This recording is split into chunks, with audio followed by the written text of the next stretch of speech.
Well, good afternoon, everyone, and welcome to Mitchell Hall. I'm Pat Harker, President of the University of Delaware. Thank you for joining us for what promises to be a terrific conversation with KR Sridhar, co-founder and CEO of Bloom Energy. In just a little while, over there, we'll dedicate the Interdisciplinary Science and Engineering Lab, our state-of-the-art incubator for inquiry and invention, and we're so excited to see our vision made real. We asked KR to be part of today's events because work like his is what we point to when we talk about the power of interdisciplinary scholarship. Fuel cell research requires that scientists and engineers integrate their discoveries to deliver optimized energy systems. Work like KR's is what we point to when we talk about using science to solve one of the most important, most complex issues facing us today: generating clean, safe, sufficient, sustainable energy. Work like KR's is what we point to when we talk about turning breakthrough ideas into commercial success stories, bringing solutions to the market where they'll actually do some good. This is a future we can hold up for every student who walks into the ICE lab wanting to change the world. And it's what a place we're building for students to do just that when you see it, the ICE lab and the STAR campus. Our pioneering work we're doing in fuel cells, energy storage, catalysis, composites, wind power, solar power. Students will see that work at every stage, join in this work at every stage, and with Bloom right here on campus, they'll see the end game, tying innovation to entrepreneurship that makes a difference. They'll see us creating right here in Delaware a clean energy hub, centralizing R&D, training, technology development, and manufacturing, so that each can inform and improve the other. They'll be part of a community making the future we want.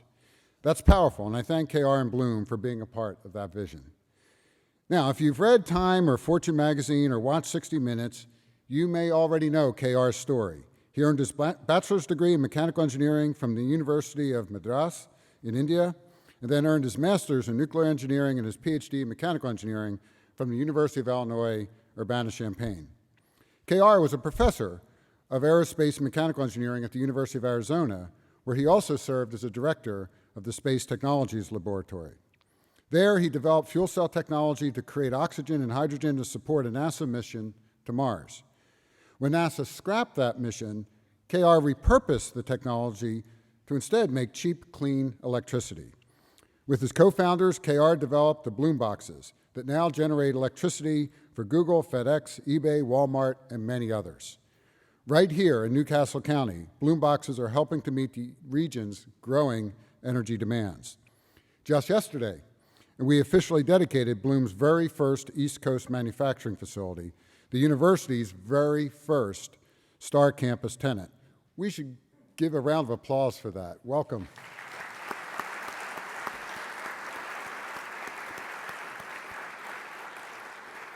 KR envisions Bloom boxes in homes all across the country, and he's working to put them in remote, undeveloped villages around the world, allowing the villages to supply their own electricity and leapfrog past the expensive centralized grid infrastructure we have here.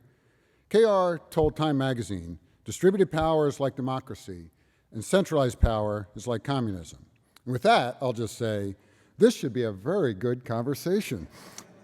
Leading the conversation will be Nancy Karabjanian.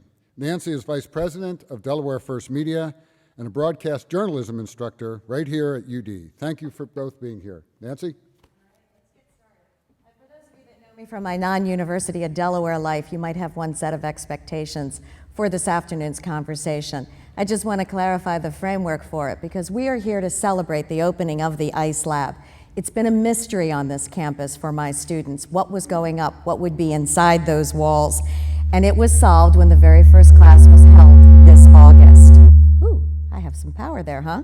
When that very first class was held, suddenly the mystery was over and something else began, a new chapter in learning, collaborative learning here at the University of Delaware. The students are excited. I know the faculty is excited. The alumni are excited, and our entire community of Delaware should be excited as well. So this is a conversation that is framed by that, with somebody who has actually explored, achieved, and has found that innovation can lead to success. That's our conversation. I'm going to throw a couple descriptors at you. Scientist, entrepreneur, dreamer. Do you need to be all three? Yes. Explain it for me. You know, dreams without a basis are just that, dreams. Dreams need a basis. Dreams need a foundation.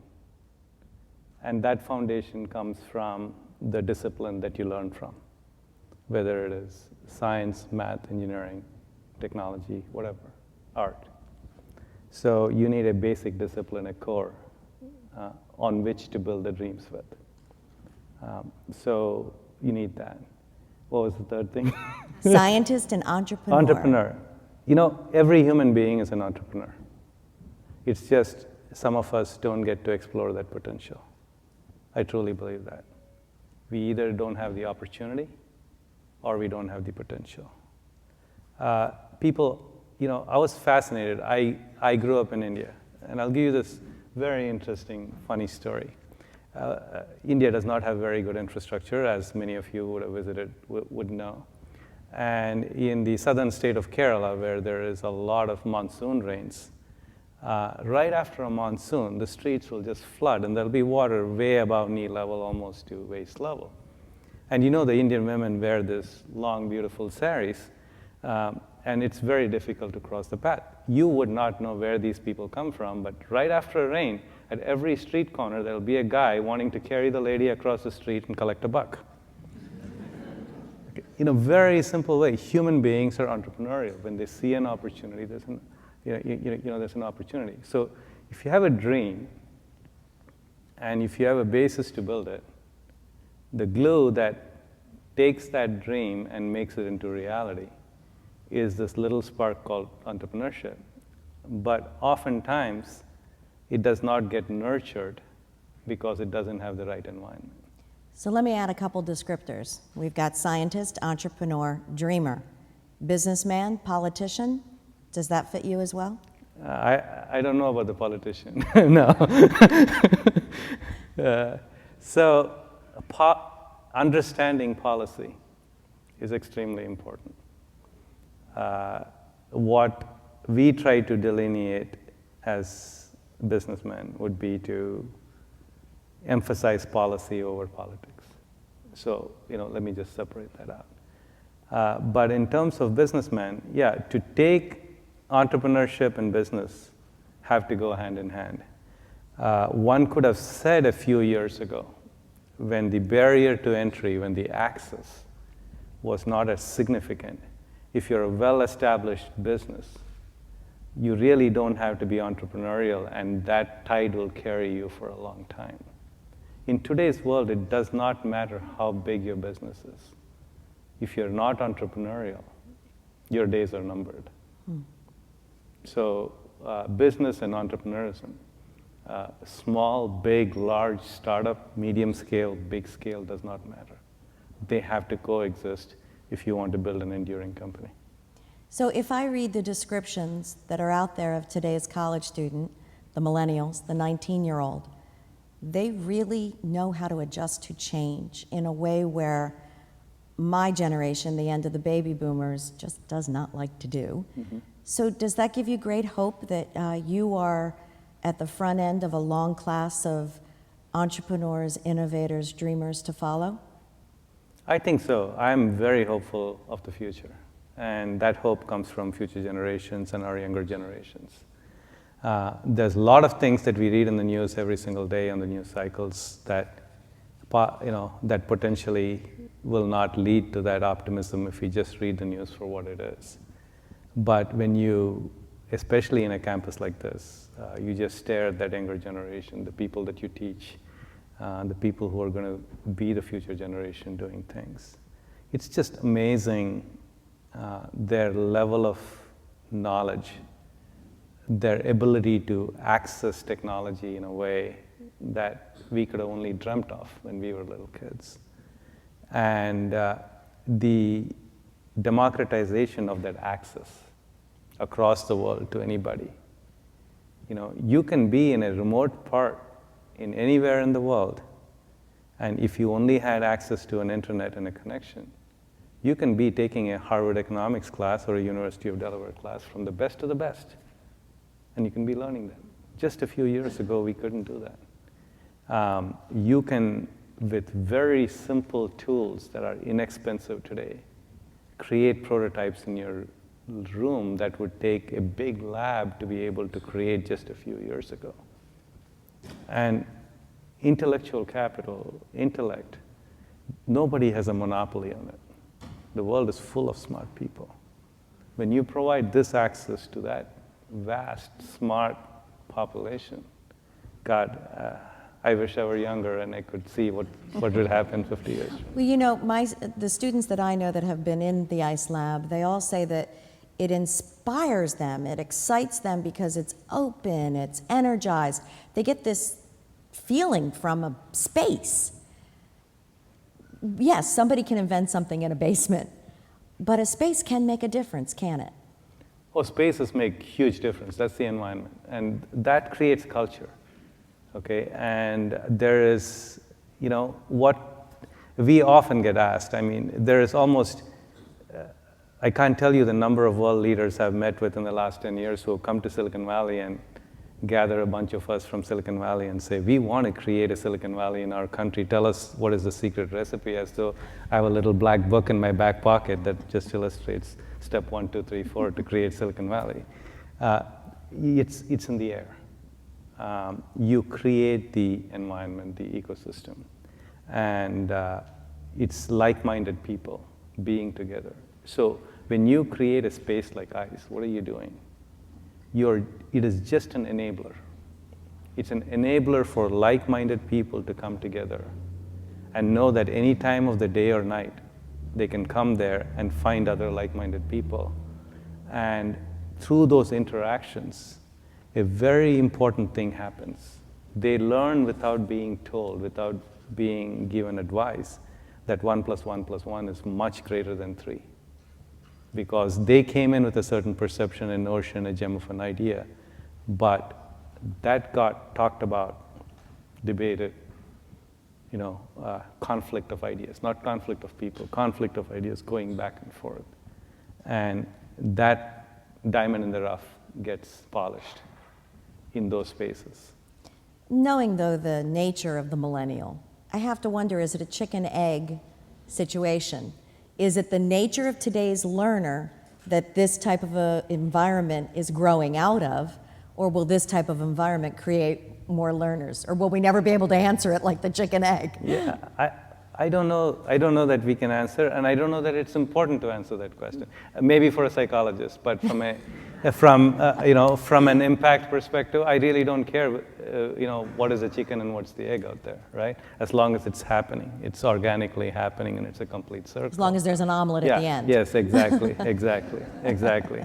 And the key part there, though, is the following: it's innovation for innovation's sake, being different from innovation with a purpose. And if there's something that the university community, including in ICE, that becomes a strand, something being taught, would be two things that are slightly different from just interdisciplinary development and innovation. I would say there'll be two things. One would be that sense of purpose. Why are you doing what you're doing? Is it meaningful? It's hard work creating anything. If you're going to go through that hard work, if you're going to spend all that time, and you're going to be successful anyway, it might as well also be beneficial from a broader good, okay, from a common good. Being able to teach that in subtle ways. I think that's an important part that the millennials need to learn. That's one. The second thing is the social and emotional learning that comes from teamwork, and that being taught. I'm an engineer, so I can say this. Scientists and engineers are not trained to be team thinkers, team players, just naturally. We are a lot more comfortable sitting with our, sitting with our own thoughts and our own books and doing what we need to do. But interdisciplinary science can never happen when people don't talk. And you bring people from different disciplines, we all speak completely different languages. We have our own vernacular. How do you translate? How do you understand? How do you form that common language by bringing interdisciplinary people? I think that's what is going to come out of ICE. Those things that come out, in addition to facilitating, will be fantastic. Let me throw an Oprah question out there then on that. What inspires you? Impact. Very simple. I don't have time for little things. Okay. If it's not meaningful, if it's not big, it's not me. I'm not saying whoever is working on that, it's not useful. It's a very important thing. The details are extremely important. But I personally understand who I am. I'm wired a certain way. And for me, it's about impact. And to just explain on that, life takes its own turns. We all have friends. We all have family. Things happen suddenly. We have no control on what tomorrow is going to bring or what's going to happen tonight and how that's going to impact our life. But there's one thing we have total control on: how I spend this minute. Okay? And we all get to choose what we want to focus on. Are you going to focus on the cup being half empty, or are you going to focus on it being half full? I focus on it being overflowing. Okay? And so it's just how you frame it, what you think in this moment. Do you want to focus on the good and how you can improve something, or are you going to focus on all the bad things that happen? So that's what, when you put that impact, which drives me, to every minute, have I figured out the one thing I want to do, and am I focused on that? If I can do those two things, then life's good. So did you set out to invent the next big thing of energy, or was it a bit of a more organic process? It's gone in circles for me, really. In 1981, in India, when I was getting my undergrad, like President Harker mentioned, I built an ethanol car, a car that ran completely on ethanol. This is way before people were thinking about these things, because I believed that it was something important for humanity. I came to Illinois to do nuclear fusion, thinking that fusion energy will solve the world's energy problem. I finished my master's. It was a great education, but didn't think that I can make an impact in a timely fashion to see that happen, given everything that I learned. When I went and became a faculty, I was trying to figure out how to sustain life on Mars. And to me, Earth is a cradle. We're all still little babies in our cribs. One day we'll get out of the crib. It's not if, it's one day. So I was trying to figure out how to make that happen. So that's a long-term impact thing. Between a midlife crisis and the Martians not paying me good money,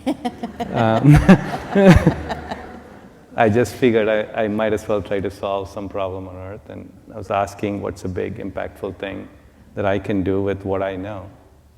And it turned out to be that solving the energy issue for the 9 billion people planet that we are going to be very soon was a big enough, exciting enough opportunity that people were not thinking about the right way. And I thought I knew how it can go and at least have a pathway. Where did the eureka moment come from, though? Were you driving on the freeway, in the shower, in a lab? You never know where that one spark that is the start of the answer happens. I wish I can tell you that as one spark, and it'll be a great story to say, but truly, it doesn't happen that way. But I can tell you, and here's how it goes. So when I was when the technology in my laboratory for Mars exploration was advancing at a faster rate than the FedEx trucks that were willing to come to my lab and take it to Mars. I was basically making prepared food that had to be kept in cold storage for a long time till the country figures out what it wants to do. And you all know that prepared food has a shelf life. Similarly, technology has a shelf life. If you keep it too long, it's not good. So continuing to do that would mean that whatever I'm doing today does not have the impact that I once thought it would have. So it was no longer relevant from that perspective, from timing perspective. So what I did was literally had a clean sheet of paper and said, what is the next big thing I want to study? And it became abundant to me. This was 1999 time frame. Oil was at $13, $14 a barrel. 9/11 had not happened. The country didn't talk about energy independence and energy security and all those kind of things that we talk about today. Al Gore had not come up with this PowerPoint. So it was at that time. But what was abundantly clear to me was there were three things: clean air, clean water, and clean energy is going to be needed in this planet for many, many years to come. And why is that? The reason is, between 1980 and 1999, I was traveling quite a bit, back to the country where my parents were still there, India, and many times to China and South America and other places. And we were seeing 50 million people coming out of abject poverty to lower middle class every single year. And when people come out of abject poverty to lower middle class, their consumption of energy goes up enormously. They want that energy. So all that you need to do is, in the back of the envelope, you can do a quick calculation to see if this is where the world is going to keep going with the population that it goes.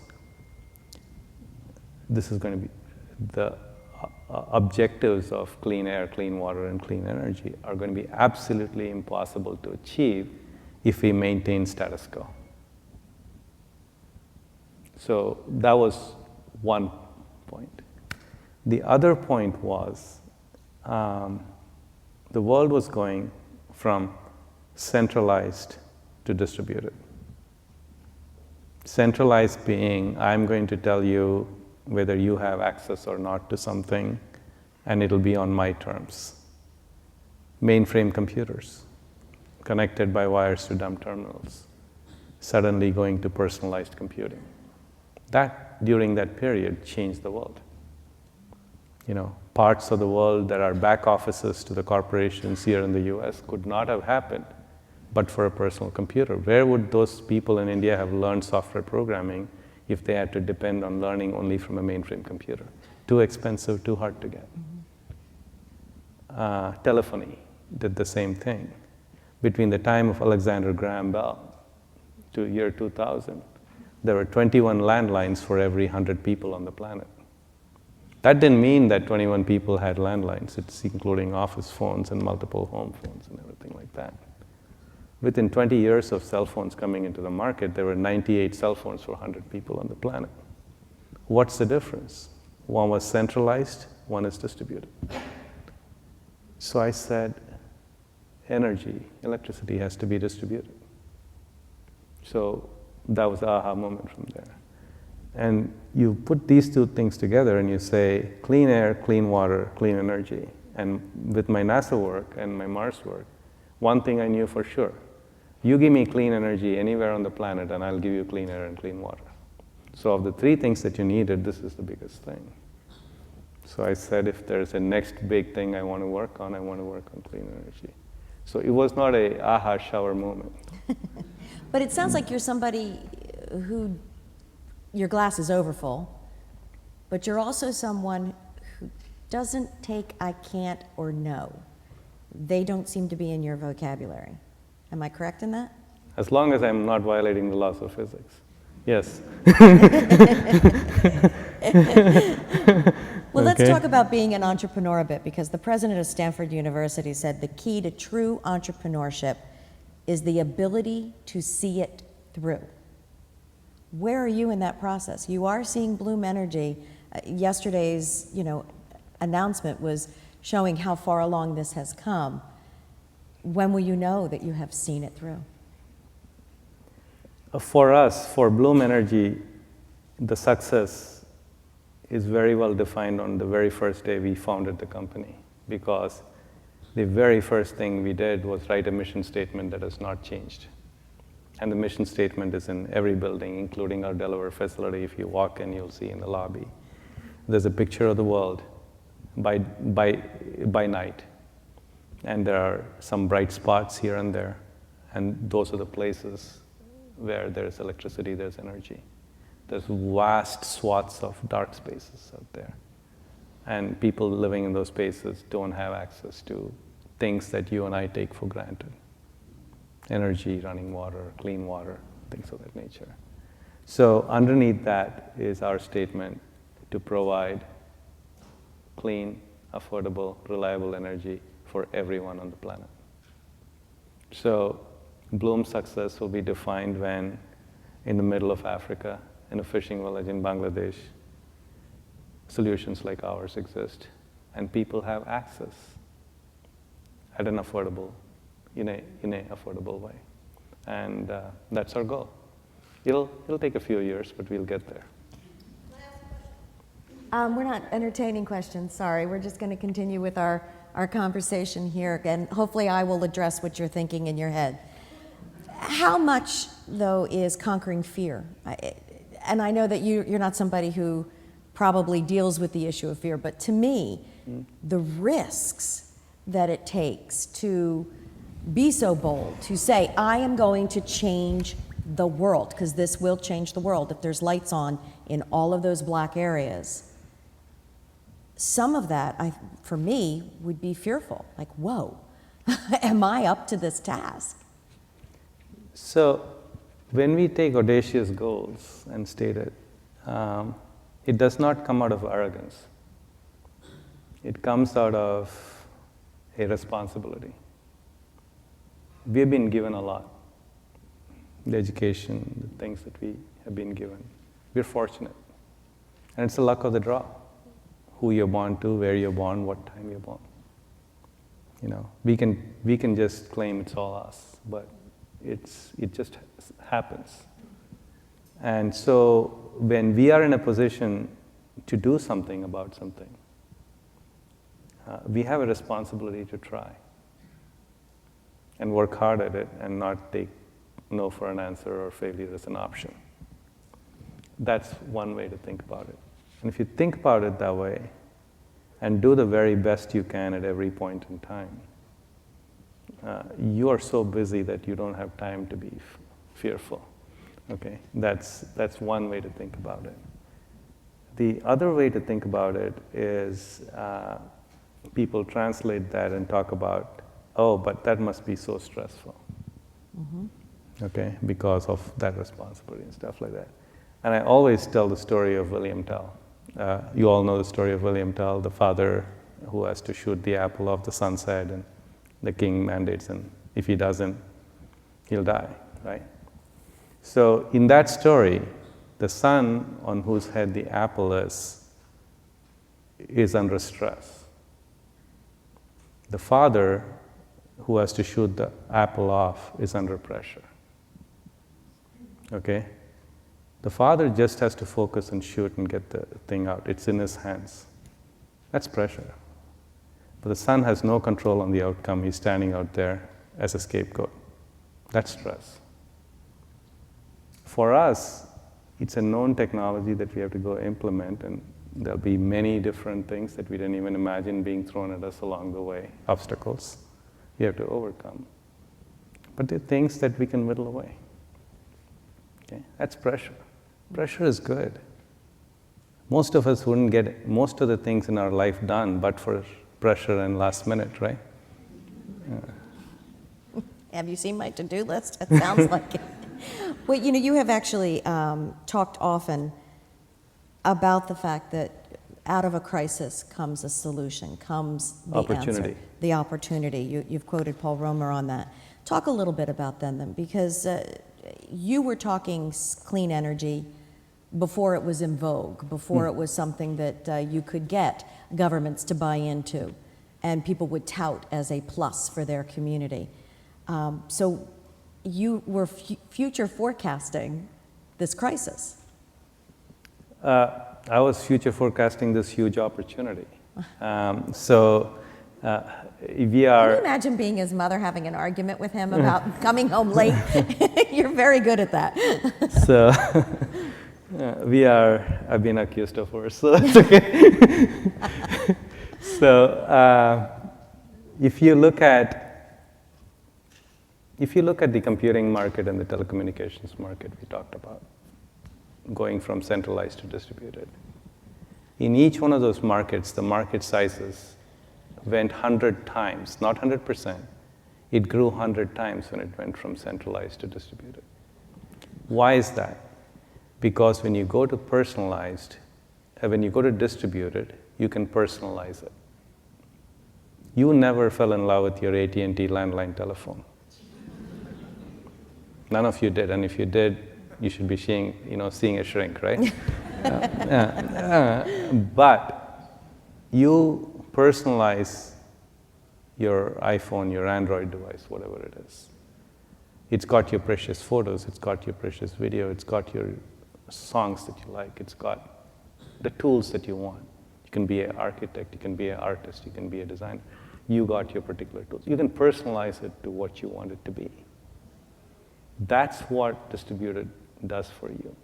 And when you personalize it, it creates an unbelievable opportunity, for you to do things that you could never do in the past. Like if you're bored with what I'm saying right now, you can be texting and checking out your dinner reservations at your favorite restaurant, right? And it creates an unbelievable amount of opportunity called these apps. And that's a huge market. So 100 times the market. The electricity market today is a $2 trillion market. Assume that it grows only 10 times and not 100 times. That's a $20 trillion market, bigger than national economies of large countries. I'm confident it'll get there in a few decades. When you have that big an opportunity, and when you have a chance to go capture some of that while offering people a better quality of life, why would you not do it? But when I turn on my switch, my lights go on. I don't think many people think about where it's coming from. That's the next hurdle, right? To convince you. Corporations are coming on board, governments are coming on board, as in the state of Delaware. But don't you have to convince me as well that your proposal is the better way? So yes and no. Let's just take the global view first. For the 1.5 billion people that don't have access to electricity today, and for the 1.2 billion that have inadequate access to electricity today, what you just said is not true. You flip a switch, for 1.5 billion, there's no switch to flip. And for the other 1.2 billion, when they flip a switch, it's like playing Russian roulette. They're not sure whether the light will turn on or not. So I offer a different value proposition to them. That's 2.7 billion people, and that's a good market, okay, to start with. That's one. But then, when you take a very large other segment that you're counting to always be on, your data, how your companies run, your ability to get news on the fly, your ability to get video, all these happen seamlessly. Your e-commerce, all this happens seamlessly because in addition to the grid, these companies that run these big data centers have backup generators, UPS. They put all these band-aids to a not so resilient infrastructure to ensure that it's always on. You don't get to see it, but they get to spend money and do that. For them, we offer a completely different solution of not needing all those band-aids. So when we do all that, that's a huge market. At the end of the day, for every single customer, if we cannot offer a value proposition of either a better product better economics. Just selling on the environmental point alone will not get the sale done. We all care about the environment. We're not willing to pay for the environment. And that's group psychology. So we have to offer a differentiated product on other means that, by the way, happens to be environmentally friendly. That has to be table stakes and not the value proposition. Do you think that that's a common thought process that's out there right now globally? Or are you the sole voice in the room? No, there are other people who believe that. And I think that will become the prevailing thought. That absolutely will become the prevailing thought. And it's a very simple thing. In the early days, this concept of something clean and something green has to be more expensive is a fallacious argument. It is just in the technology cycle where you are is what has to happen. And if you just challenge me, and if you're going to challenge me and say that cannot be true, let me ask you a simple question, okay? You don't have to necessarily have a science or engineering degree to figure this out. Imagine a black box.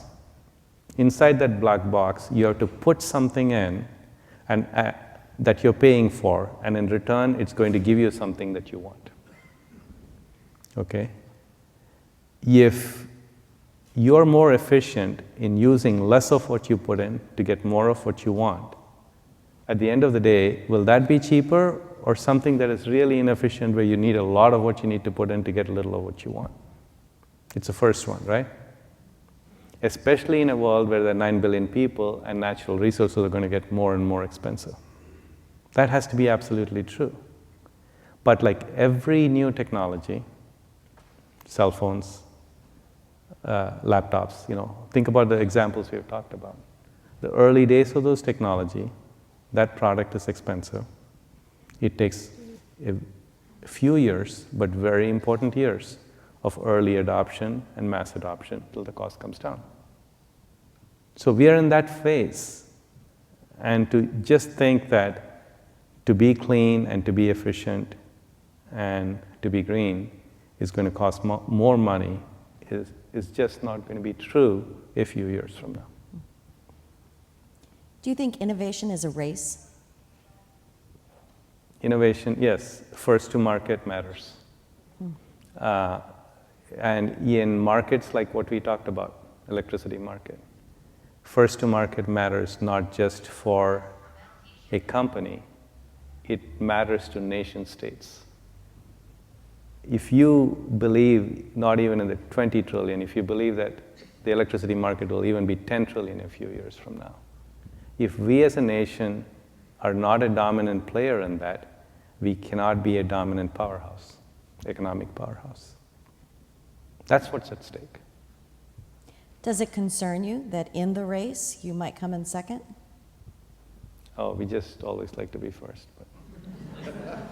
But in a collaborative, shared exploration, odds are somebody else might come up. The 60 Minutes piece said eventually there will be boom boxes everywhere, but they might not have that name on them. They inferred that. We just want to make sure that most of them have our name. Then the rest of it that's not your inspiration. That's not what we go for, bloom first. So your end point of success then would not be, obviously the measures of success currently are the more corporations and companies that come on board for your concept, but for that remote village somewhere in Asia, when they have a switch to turn on their light that powers their computer and changes their lives. Yeah. And that makes a big difference. That makes a big difference, not just in having electricity. What is happening in the world, if you just look at how civilization is going? Willingly, one generation is willing to move from the comforts of their little village to the slums of a big city and lead a really horrendous life through their generation, just to ensure that their children have access and can get out of the poverty cycle. That doesn't seem like a very humane thing to do, does it?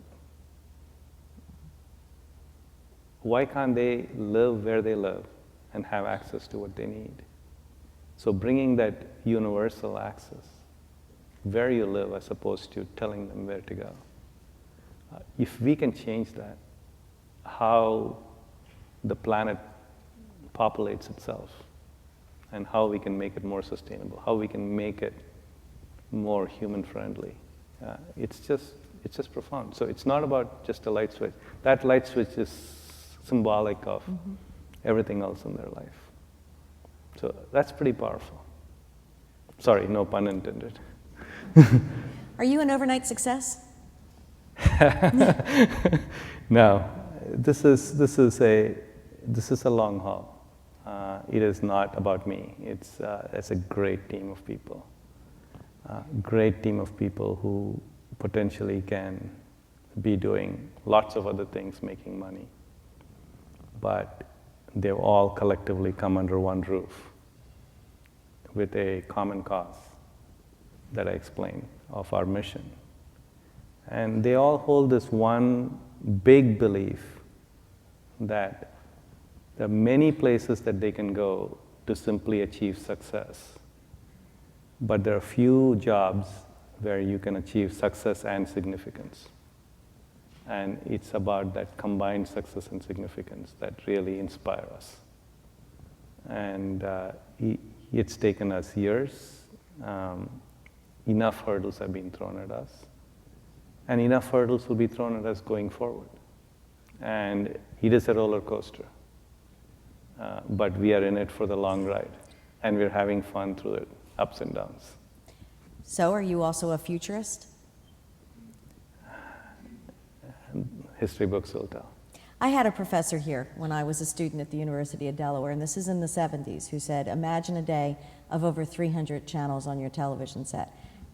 The lecture hall burst into hysterical laughter. Yeah. He told us this would be the reality by 2025. He was a futurist, but he was a little too far in the future. I have a feeling that I'm going to be talking about this conversation sooner rather than later and going, darn, he kind of had the idea of how to change the world was with the symbolic switch. For the sake of our planet and our humanity, I hope you're right. What do you look for in those people that come on board to look for significance and for achievement? And that would be something very important to any members of the faculty or to our students here, so that they know what to put into their gunny sack to carry them forward.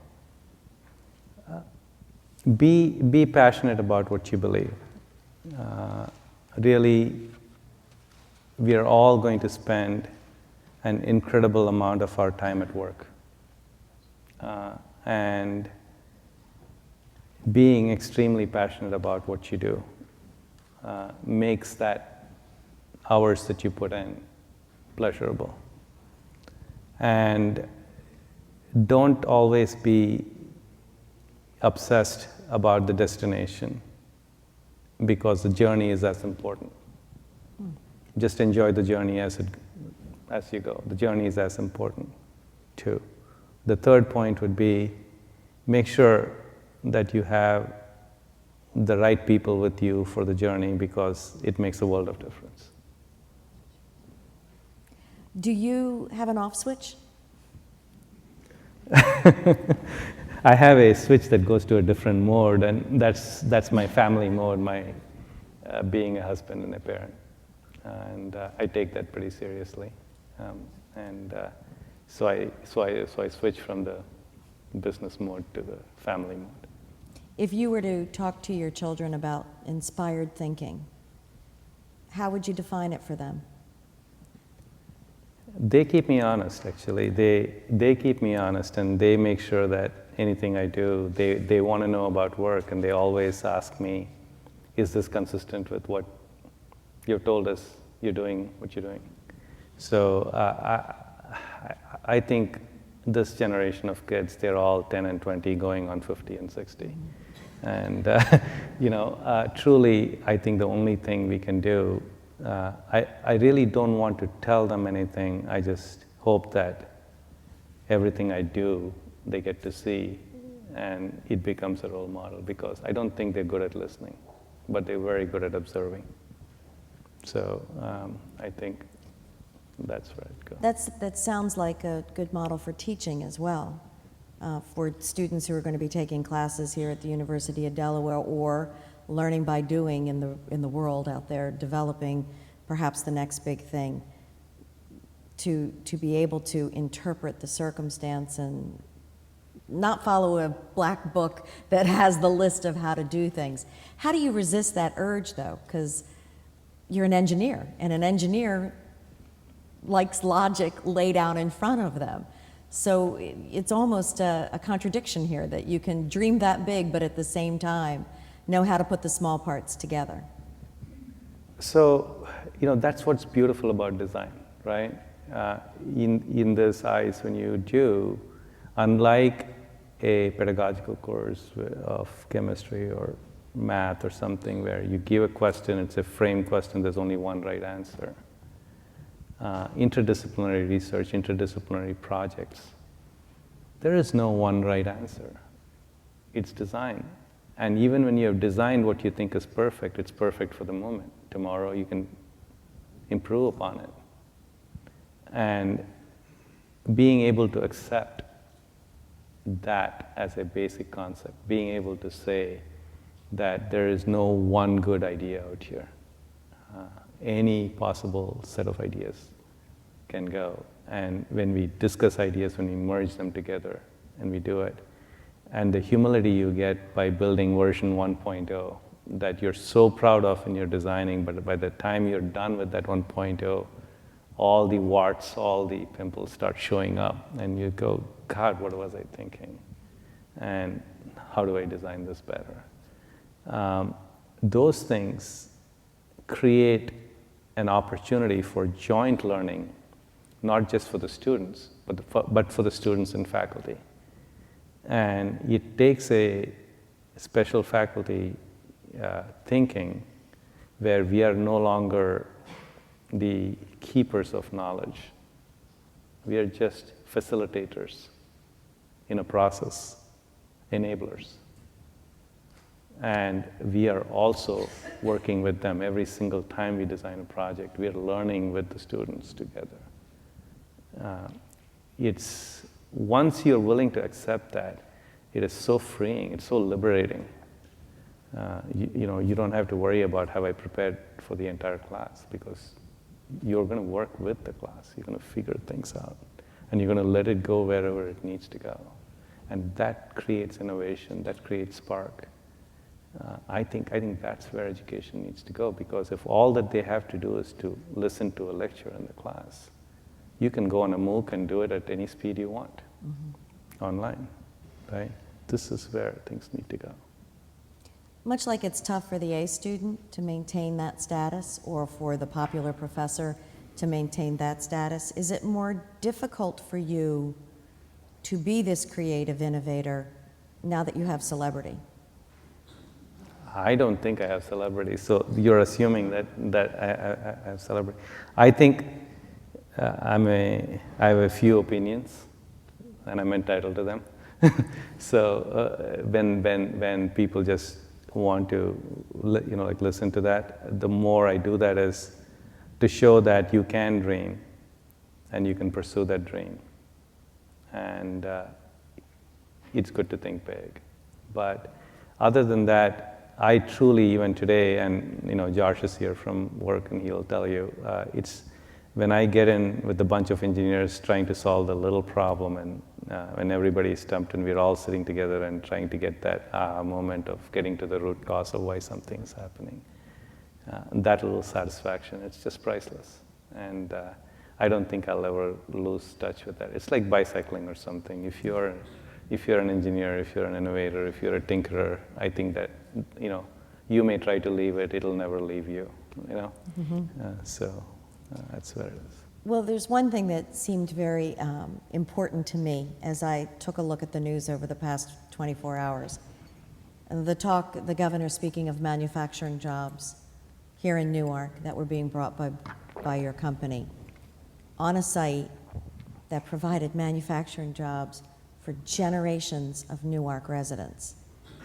There's something quite fitting about that. Is that one of the things that made you say, Yeah, I kind of like the way Delaware's trying to not just shut the door and move on, but find a way to tap into its history, honor the history of Delaware's manufacturing reputation for the future. There's a lot to do with that. A lot of states can offer you incentives and other things, but at the end of the day, I think the governor said that right yesterday, is the 900,000 reasons, the people of Delaware. When you look at it, it's got a manufacturing culture and tradition out here. They're extremely talented people, and now that we are hiring, we are finding that to be the true. What was actually represented to us is actually true.